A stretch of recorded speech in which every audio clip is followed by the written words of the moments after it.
Back to my channel. അപ്പോൾ ഇന്ന് നമ്മൾ പഠിക്കാനായിട്ട് പോകുന്നത് ഫോമൽ ലെറ്ററും ഇൻഫോമൽ ലെറ്ററും ആണ്, അതായത് ലെറ്റർ ഫോമാറ്റ്സ്. ലെറ്ററുകൾ പൊതുവെ രണ്ട് തരത്തിലാണുള്ളത്, 2 ടൈപ്സ് ആണ് ലെറ്റേഴ്സ് ഉള്ളത്, ഫോമൽ ലെറ്ററും ഇൻഫോമൽ ലെറ്ററും. ഞാൻ എഫ് എന്നും ഇൻ എന്നും ഇട്ടേക്കാം. ഫോമൽ ലെറ്ററും ഇൻഫോമൽ ലെറ്ററും ആണുള്ളത്. ഫോമൽ ലെറ്റർ എന്ന് പറയുന്നത് നമ്മൾ ഓഫീസേഴ്സിന് അതുപോലെ തന്നെ വലിയ വലിയ ഉദ്യോഗസ്ഥർക്കും ഒക്കെ എഴുതുന്നതാണ് ഫോമൽ ലെറ്റർ എന്ന് പറയുന്നത്, ഓഫീസേഴ്സിന് എഴുതുന്നതാണ്. ഇനി ഇൻഫോമൽ ലെറ്റർ എന്ന് പറയുന്നത് നമ്മുടെ ഫ്രണ്ട്സ് ആൻഡ് ഫാമിലിക്ക് എഴുതുന്നതാണ്.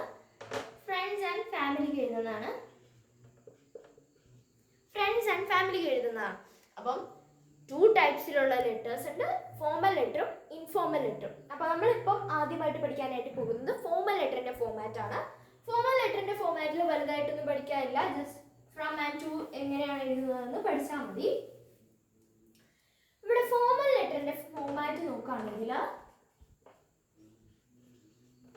ഫസ്റ്റ് ഓഫ് ഓൾ നമ്മൾ ലെറ്റർ എഴുതുമ്പോൾ പ്രത്യേകമായിട്ട് ശ്രദ്ധിക്കുക, അത് ബോക്സ് വരച്ചിട്ട് എഴുതാം. എങ്ങനെ എഴുതണം? ബോക്സ് വരച്ചിട്ട് എഴുതുക. ആദ്യത്തെ ഒരു പോയിന്റ് ആയിട്ട് നമുക്ക് ഒരു ബുള്ളറ്റ് പോയിന്റ് ആയിട്ട് എഴുതാം. Draw A box. ഓക്കെ, ഒരു ബോക്സ് വരച്ചിട്ട് എഴുതാം. അപ്പം ആദ്യമായിട്ട് നമ്മൾ എഴുതേണ്ടത്, കൈ വെച്ച് മായ്ച്ചാൽ ശരിയാവില്ല. അപ്പോൾ ആദ്യമായിട്ട് എഴുതേണ്ടത് ഫ്രം എന്ന് പറഞ്ഞിട്ട് നമ്മൾ തുടങ്ങാം.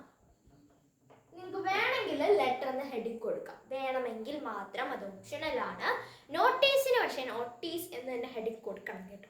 അപ്പം ഫ്രം എന്ന് പറഞ്ഞ ഹെഡിങ് കൊടുക്കുക, എന്നിട്ടൊരു കോമ കൊടുക്കുക, അതിന് തൊട്ട് താഴെയായിട്ട് name of the centre. Centre means ആ സെന്റർ അല്ല, ഈ സെന്റർ, അതായത് നമ്മൾ അയക്കുന്ന ആളുടെ പേര്, അതാണ് ഫസ്റ്റ് കൊടുക്കേണ്ടത്. അപ്പൊ നിങ്ങൾ നിങ്ങളുടെ ഫ്രണ്ട്സിനാണ് എഴുതുന്നതെങ്കിൽ നിങ്ങളുടെ പേര് എഴുതുക ആദ്യമേ തന്നെ ഫ്രമില്. അതുപോലെ തന്നെ അഡ്രസ്സ് കള്ള അഡ്രസ്സ് കൊടുത്താൽ മതി കേട്ടോ, കള്ള അഡ്രസ്സ് കൊടുത്താൽ മതി. Address of the centre. ഈ ഇമ്പോർട്ടന്റ് കോമ എന്ന് പറയുന്നത് ഇതാണ്, ഒരേ സംഭവം തന്നെയാണ് താഴെ വരുന്നത് എന്നുള്ളതിൻ്റെയാണ്. Address of the centre. അതുപോലെ തന്നെ place of the centre. Okay, place of the centre. അടുത്തത്, ഈ സെന്റർ എന്നുള്ളത് കൊണ്ട് ഉദ്ദേശിക്കുന്നത് അയക്കുന്ന ആൾ എന്നതാണ്. CENTER എന്ന് പറയുന്ന വേറൊരു സെന്റർ ഉണ്ട്, അതെന്ന് പറയുന്നത് എന്തെങ്കിലും ഒരു സ്ഥാപനം, അതാണ്. ഇത് എന്ന് പറയുന്നത് അയക്കുന്ന ആൾ, അതാണ് പ്ലേസ്. പിന്നെ ഇവിടെ നിങ്ങൾ എഴുതുമ്പോൾ ഡേറ്റ് കൊടുക്കണ്ട, ഇവിടെ എഴുതുമ്പോൾ നിങ്ങൾ ഡേറ്റ് കൊടുക്കണ്ട. സോറി, സെന്ററിന്റെ സ്പെല്ലിങ് CENTRE ആണ് കേട്ടോ, എനിക്ക് അങ്ങോട്ടും ഇങ്ങോട്ടും തിരിഞ്ഞു വരാം, സോറി. അപ്പം ഫ്രം എന്ന് എഴുതുക, അതിനുശേഷം ഓക്കെ പ്ലേസ് എഴുതുക. ഇവിടെ നിങ്ങൾ ഡേറ്റ് കൊടുക്കണ്ട, അതിന്റെ താഴെയായിട്ട് 2 എഴുതുക. മറ്റേ നമ്പർ 2 അല്ല, TO, ഇംഗ്ലീഷിലെ 2 എഴുതുക. അതിന്റെ താഴെയായിട്ട് name of the receiver. Okay, receiver എന്ന് പറഞ്ഞ് എഴുതുക. അതുപോലെ അടുത്തതായിട്ട് അഡ്രസ് ഓഫ് ദ റിസീവർ എന്നും പറഞ്ഞ് എഴുതുക. അഡ്രസ്, അതായത് റിസീവർ എന്നുള്ളത് കൊണ്ട് ഉദ്ദേശിക്കുന്നത് ആർക്കാണോ അയക്കുന്നത് അവരുടെ പേര്, അങ്ങനെ എഴുതുക. അടുത്തത് പ്ലേസ് ഓഫ് ദ റിസീവർ. അതും എഴുതുക. ഇവിടെയാണ് നിങ്ങൾ ഡേറ്റ് കൊടുക്കേണ്ടത്. ഡേറ്റ് കൊടുക്കാൻ മറക്കണ്ട, ഡേറ്റ് കൊടുക്കേണ്ടത് ഫോമൽ അല്ലാട്ടോ, ഇൻഫോമൽ ആണ്. സോറി, പറഞ്ഞപ്പോൾ മാറിപ്പോയി, ഇതിപ്പോൾ പറയുന്നത് ഇൻഫോമൽ ആണ്.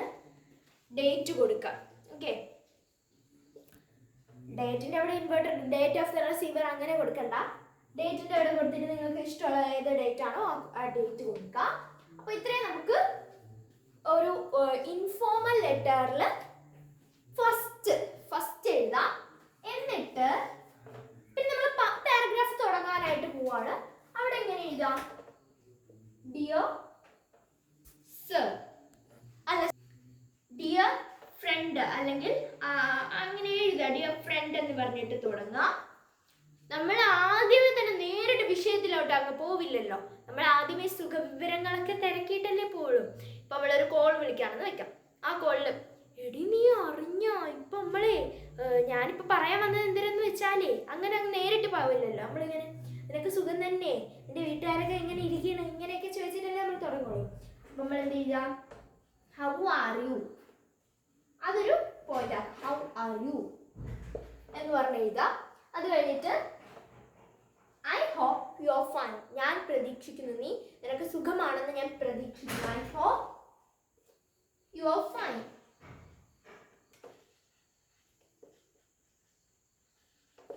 I hope you are fine.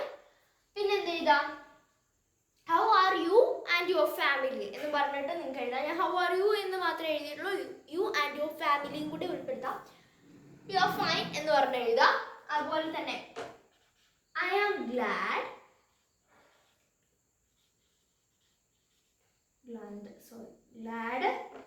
to inform you this, to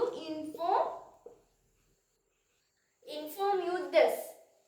ഞാൻ വളരെ സന്തുഷ്ടയാണ് നിന്നെ ഇത് അറിയിക്കുന്നതിൽ ഞാൻ വളരെ സന്തുഷ്ടമാണ്. ദാറ്റ് ഈസ്, അതെന്ന് വെച്ചാൽ that is inform you this അല്ല, ദാറ്റ് ഞാൻ പിന്നെയാണ് ശ്രദ്ധിച്ചത്. ദാറ്റ് പിന്നെ നിങ്ങൾ എന്താണ് എഴുതുക, പറയാനുള്ള കാര്യങ്ങൾ എഴുതുക. അത് പിന്നെ നിങ്ങൾ 7 ആയതുകൊണ്ട് പറഞ്ഞു തരണ്ടല്ലോ. അങ്ങനെ എഴുതി തീർന്നു. നമ്മളൊരു പാരഗ്രാഫ് അതിനെപ്പറ്റി എഴുതുക. ഓക്കെ, അതിനെപ്പറ്റി എഴുതിയതിന് ശേഷം ലാസ്റ്റ് എഴുതേണ്ടത് ലവിങ്ലി അല്ല, ലവിങ്ലി അല്ല, എന്താണ്, I am hoping your reply അല്ലെങ്കിൽ expect your reply. I expect, I am വേണ്ട, expect your reply soon. Lovingly,